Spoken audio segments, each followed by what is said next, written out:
Obrigada, pessoal, obrigada. Então, bora lá. Por que a gente toma a decisão errada? Né? Acho que essa é a pergunta que a gente tem que fazer.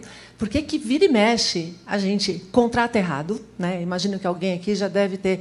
Por que eu contratei errado se eu tinha informações, mas elas eram limitadas? Por que a gente compra produto que a gente não precisa? Porque a gente viu uma campanha sedutora. Por que a gente come mais do que necessário e depois se arrepende, né, ou se sente mal? Por que a gente acha que sabe muito sobre uma coisa quando depois a gente descobre que a gente não sabe nada ou sabe muito pouco? Por que a gente toma esse tipo de decisão errada? Então, na realidade, tudo que a gente vê, tudo que a gente sente, tudo que a gente julga e, portanto, decide... é o nosso cérebro que faz. É ele que vê, é ele que sente, é ele que julga e ele que decide. Então, a qualidade da nossa vida depende da qualidade das nossas decisões. E a qualidade das nossas decisões depende do nosso cérebro. Só que daí, se o nosso cérebro funciona mal, o que acontece? Ele sabota a tomada de decisão, o processo de tomada de decisão, por isso que a gente decide errado, e isso sabota a nossa vida. Só que a gente não percebe que, muitas vezes, o nosso cérebro não está pensando a nosso favor. Ele está se desviando, fazendo coisas que sabotam a nossa existência. Então, como é que o cérebro funciona mal? Então, vamos entender como ele funciona mal. Eu adoro Peter Drucker, ele foi um dos grandes pensadores do século passado, e ele falava o seguinte, na área de gestão, né? Ele foi o pai da gestão moderna. E aí, o que ele falava? A gente só consegue gerenciar aquilo que a gente consegue medir. Então, para a gente entender como que o cérebro funciona bem ou mal, a gente tem que medir como o cérebro funciona, né? Entender o funcionamento. E aí, a gente toma diariamente de 33.000 a 35.000 decisões. Nosso cérebro processa de 33 a 35.000 decisões todos os dias. O problema é que a maioria dessas decisões são inconscientes, elas estão no piloto automático. Várias das coisas a gente decide sem perceber que está decidindo. Muitas vezes são simultâneas e são baseadas no que o nosso subconsciente acredita que é bom ou ruim. Então, você decide, muitas vezes, sem pensar racionalmente sobre isso.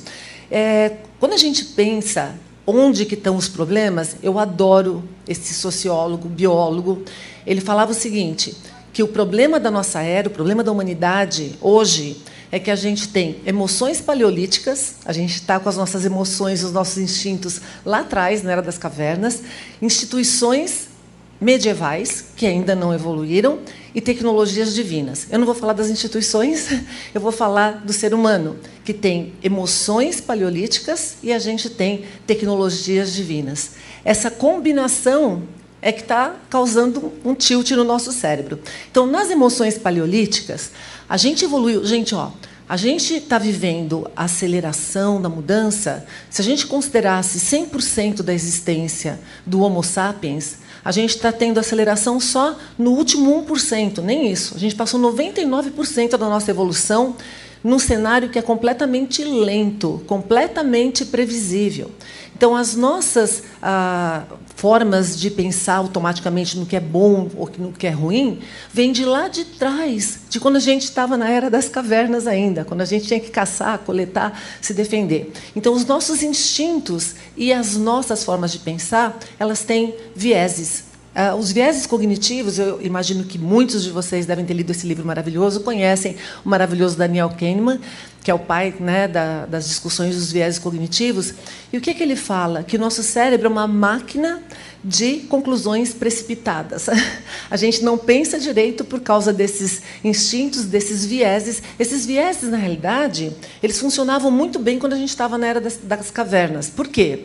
Eles faziam a gente pensar mais rapidamente, e aí a gente tomava uma decisão que ajudava na sobrevivência. Então, se a gente olhar o contexto que a gente tinha na Era das Cavernas e o contexto que a gente tem agora, a gente mantendo esses vieses, eles atrapalham aquilo que seria a nossa vida boa ou normal. Então, só para alguns vieses para vocês, para a gente discutir. Por exemplo, o viés da negatividade, que é a gente prestar mais atenção em coisas negativas do que positivas. Vem de lá de trás. Por quê? Quando você mora num ambiente totalmente perigoso, que com feras te caçando, é bom você prestar atenção no que é ruim, né? Você pode morrer. O que é bom talvez não faça tanta diferença. Hoje, como a gente continua com esse viés, a gente presta atenção num monte de coisa que é ruim e fica ansioso, mas não tem nenhuma fera que vai atacar a gente. O outro, da disponibilidade. Você está na era, lá de trás, caça e coleta. Você tem que ver a informação que está disponível mais facilmente para você tomar uma decisão. Aonde que você viu a última vez uma planta venenosa que você comeu e passou mal? Então, isso era importante para a gente conseguir sobreviver. Agora, se a gente pegar só a informação que está disponível, com o excesso de informação que a gente tem, a gente vai tomar a decisão errada. Então, vários desses vieses de confirmação, na era das cavernas, era ótimo você pegar a informação que confirmava aquilo que você acreditava. Por quê? Primeiro que tinha pouca informação, todo mundo atuava mais ou menos igual. E isso te dava segurança. Agora, quando a gente vai na internet e só seleciona as informações que confirmam aquilo que a gente quer acreditar, o que acontece? Polarização, negacionismo, a gente começa a ter pós-verdade, ou seja, toma a decisão errada. Então, todos esses vieses que estão enraigados no nosso desenvolvimento, eles eram bons em um determinado momento. E agora nem tanto. A gente tem que ter consciência que a gente tem esses vieses. Tecnologias divinas. Então, se a gente já tem os vieses, que vêm de lá de trás, a tecnologia que a gente tem hoje, com explosão de informação, com novas plataformas, ela faz alguns efeitos que ainda fazem o cérebro piorar para sabotar a gente. Então, uma das coisas que a tecnologia faz, ela pode acentuar alguns vieses. Então, por exemplo, o viés da disponibilidade. Quando você tem pouca informação, aquela que está disponível ali, que você vai acreditar, ela tem uma chance de estar correta, porque são menos informações. Agora, quando você tem uma enxurrada de informação, você só pega a última e não aprofunda nas demais informações, você vai tomar a decisão errada. O viés da confirmação. A gente tem 1 milhão de informações. Aí você vai lá e seleciona só as que confirmam o que você acredita, a sua crença. Mas você viu um monte de informação, não é? Então, confirma mais ainda algo que não deveria confirmar. Te dá mais certeza de algo que você deveria questionar, duvidar. Se a gente pegar o efeito halo. O efeito halo é quando você tem uma pessoa que faz muito bem uma coisa, a gente tende a achar que esse halo, né, de ela fazer tudo bem aquela coisa, que ela faz bem qualquer outra coisa. E, muitas vezes, isso não é verdade. Você pode ser muito bom numa coisa e muito ruim em outras. O que acontece na internet? A gente tem influenciadores com milhões de seguidores que aí é muito bom naquilo e começa a falar de um monte de outras coisas que não entende, que não é do métier deles. Mas a gente acredita, a gente acha que está tudo certo porque você gosta, tem aquele efeito halo. Então, a gente começa a tomar mais decisão errada. Além disso, a tecnologia traz novos vieses. Dunning-Kruger, que é dos anos 90, é de você ver uma informação no comecinho, você acha que você entendeu tudo daquilo, e aí, quando você estuda um pouquinho mais, você vê que você não sabe nada, né? Então, olhem depois para ver qual é a origem do Dunning-Kruger. As pessoas ouvem um pouquinho de Bitcoin, estuda 3, 4 sites ali e começa a investir em Bitcoin, quebra a cara. Por quê? Tomou decisão errada.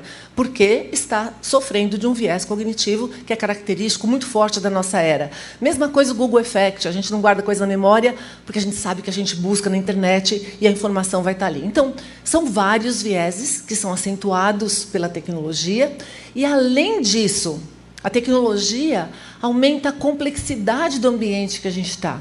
A gente está vivendo, se vocês pensarem nas revoluções industriais anteriores, tinha uma tecnologia, ou duas, que alavancaram os ciclos de mudança e de inovação.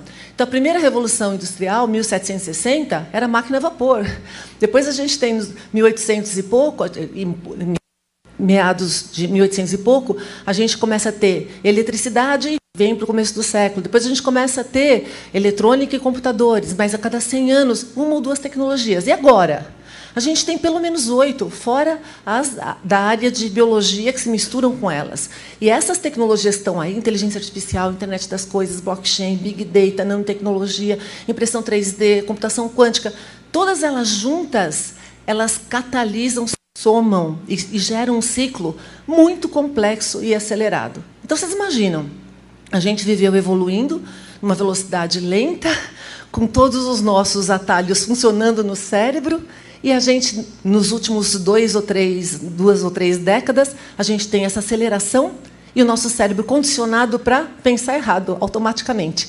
Então, precisa de um esforço para a gente combater isso. Então, da complexidade que a tecnologia traz, só a complexidade, a gente tem os superciclos, né, da tecnologia, que acabei de falar, as redes sociais, que traz um monte de informação, informações com fontes não verificadas, ou seja, a gente tem uma enxurrada, só, nem que fosse todas as informações corretas, só o fato de você ter que analisar tudo aquilo já é uma sobrecarga no nosso cérebro, ok?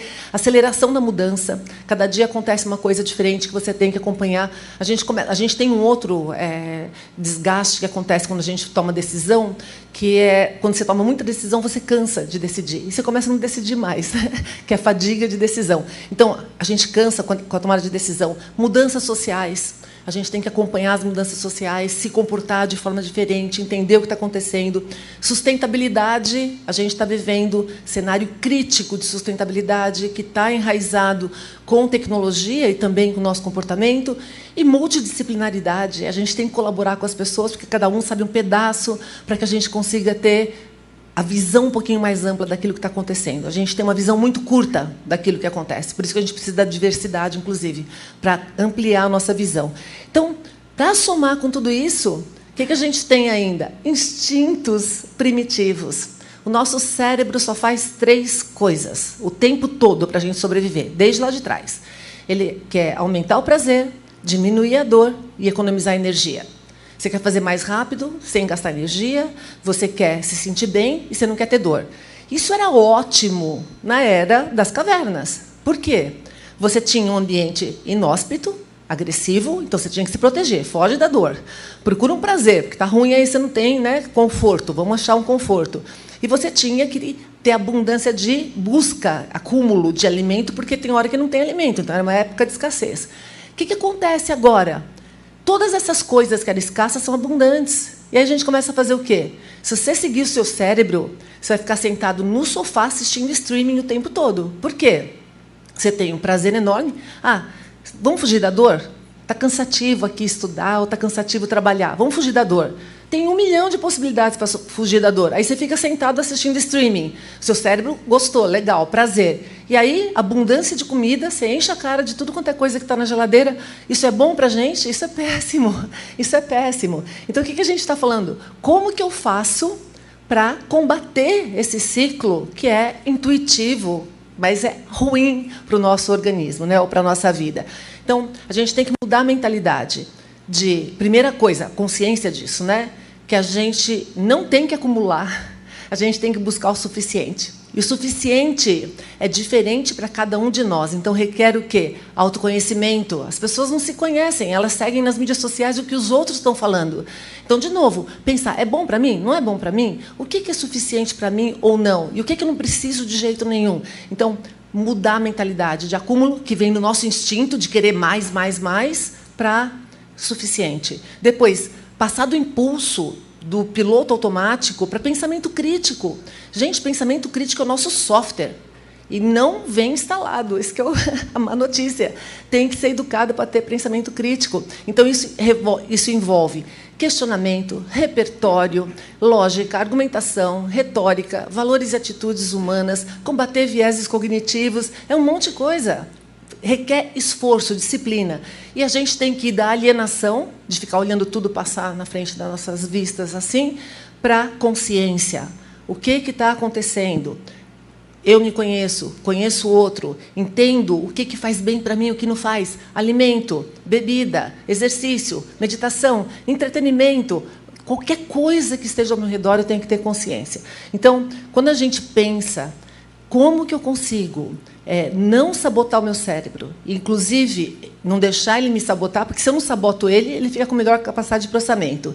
E se eu entendo como ele funciona, eu não deixo ele me sabotar. Isso requer o quê? Esforço e disciplina. Eu adoro essa frase do Jim Rohn, que ele falava o seguinte, que todos nós sofremos uma de 2 dores. Ou a dor da disciplina, ou a dor do arrependimento. Só que a disciplina pesa gramas, o arrependimento toneladas. Quem aqui já não ficou N vezes repetindo o mesmo comportamento ruim para você? Aí você se arrepende. Aí, de novo, você faz, se arrepende. A disciplina faz com que a gente consiga acostumar com aquilo. Então, no comecinho é difícil, depois é fácil, porque vira você. Então, a gente precisa de disciplina para se educar, para entender o que está acontecendo, conhecer o nosso cérebro, para que a gente não deixe ele sabotar e para que a gente cuide da gente. Então, eu desejo para vocês vida longa e próspera. Hashtag fica a dica, Star Trek é a melhor série de ficção científica ever. Vocês devem assistir, está tudo no Netflix, assistir desde o episódio 1 original, ok? Então, obrigada, um cérebro maravilhoso para vocês, muitas decisões boas. Valeu! Parabéns! Se você chegou até aqui, você faz parte de um grupo seleto de mulheres. Se inscreva no canal.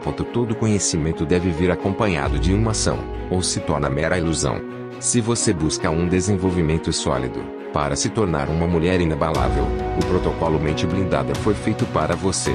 O link para adquirir o seu está fixado no topo dos comentários. Faça parte deste grupo seleto de mulheres extraordinárias.